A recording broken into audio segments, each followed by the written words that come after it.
English सीखने की सबसे फर्स्ट स्टेज होती है वो है पार्ट्स ऑफ स्पीच।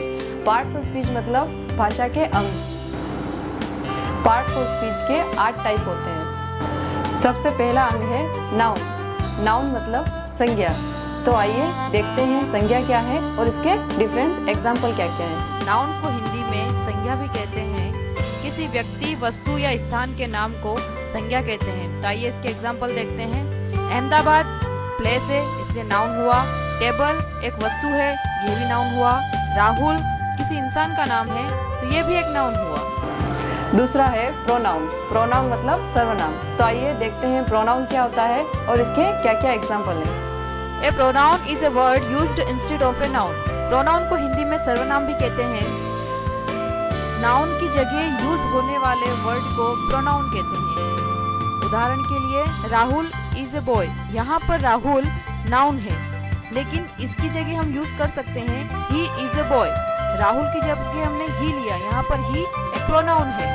और भी इसके एग्जाम्पल हैं she, it, we, you, him, her, me, my etcetera. तीसरा है एडजेक्टिव। एडजेक्टिव मतलब विशेषण। तो आइए देखते हैं विशेषण क्या होता है और इसके एग्जाम्पल।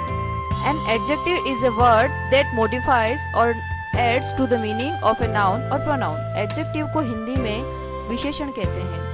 किसी भी नाउन और प्रोनाउन की विशेषता बताना एडजेक्टिव कहलाता है। उदाहरण के तौर पर समझते हैं She wore a beautiful dress। यहाँ पर beautiful एक एडजेक्टिव है।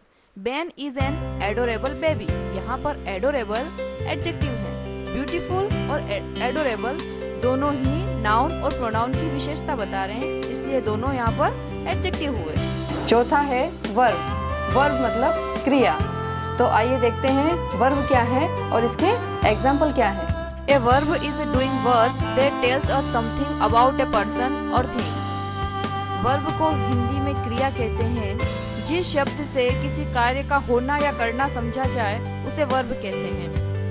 Example the play cricket. यहाँ पर प्ले वर्ब है। शी वेंट टू स्कूल, यहाँ पर वेंट वर्ब है। राधा कुक्ड फूड, यहाँ पर कुक वर्ब है। इसकी और भी कई एग्जाम्पल हैं running, jumping, sleeping, dancing. Hindi में देखें तो खाना, पीना, घूमना, फिरना, ये सभी एक वर्ब है। और पांचवा है एडवर्ब। एडवर्ब मतलब क्रिया विशेषण। तो देखते हैं क्रिया विशेषण क्या होता है और इसके क्या क्या एग्जाम्पल हैं। An adjective is a word which usually qualifies a verb, an adjective or another adverb. Adverb को हिंदी में क्रिया विशेषण कहते हैं। क्रिया की विशेषता बताने वाले वर्ड को adverb कहा जाता है या फिर क्रिया विशेषण कहा जाता है। उदाहरण के लिए The boy shouted loudly। यहाँ पर loudly adverb है क्योंकि यह verb shouted को qualifies कर रहा है। These mangoes are very sweet।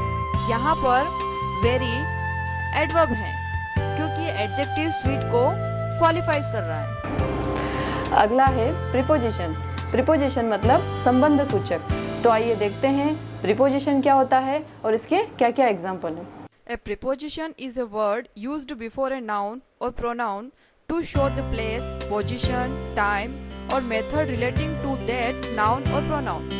Preposition को हिंदी में संबंध सूचक अवयव कहते हैं। प्रीपोजिशन वे शब्द या शब्दों का समूह है जो आमतौर पर किसी नाउन या प्रोनाउन के पहले यूज किया जाता है और वह प्रीपोजिशन उस नाउन और प्रोनाउन का संबंध किसी दूसरे शब्द से प्रदर्शित करता है, उसे हम प्रीपोजिशन कहते हैं।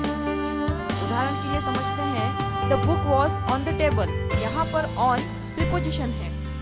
और भी कई एग्जाम्पल हैं at, by, for, from, in, out etcetera. अगला है कंजक्शन। कंजक्शन मतलब कि जोड़ना।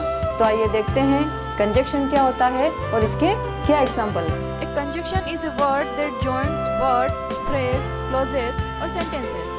Conjunction मतलब कि जोड़ना।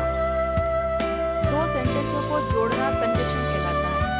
एग्जाम्पल के लिए देखें he is poor but he is honest। यहाँ पर but कंजक्शन है जो कि दो सेंटेंसों को आपस में जोड़ रहा है। इसके कई सारे एग्जाम्पल हैं after, because, if, that, but, before, unless, till, etc. इसका आखिरी और अल्फा पार्ट है इंटरजेक्शन। इंटरजेक्शन मतलब विस्मय बोधक। तो आइए देखते हैं इंटरजेक्शन क्या होता है और इसके एग्जाम्पल।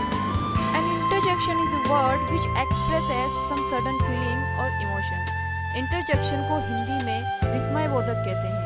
अपनी फीलिंग और इमोशन को एक्सप्रेस करना इंटरजेक्शन कहलाता है। एग्जाम्पल के लिए, wow you look beautiful.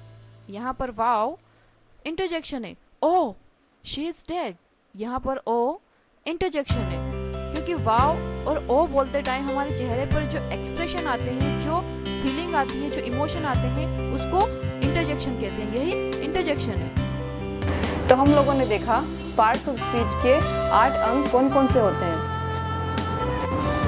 I am sure कि आपको ये समझ में तो आ ही गए होंगे। अगर ये आपको याद ना रहे तो कोई परेशानी नहीं, क्योंकि आगे आने वाले वीडियोस में हम इसकी डिटेल में प्रैक्टिस करवाएंगे, जिसके कारण आप इन्हें ऑटोमेटिकली यूज़ कर पाएंगे फ्लुएंसी के साथ में। If you like our video, subscribe us and like us on YouTube. Thank you for watching.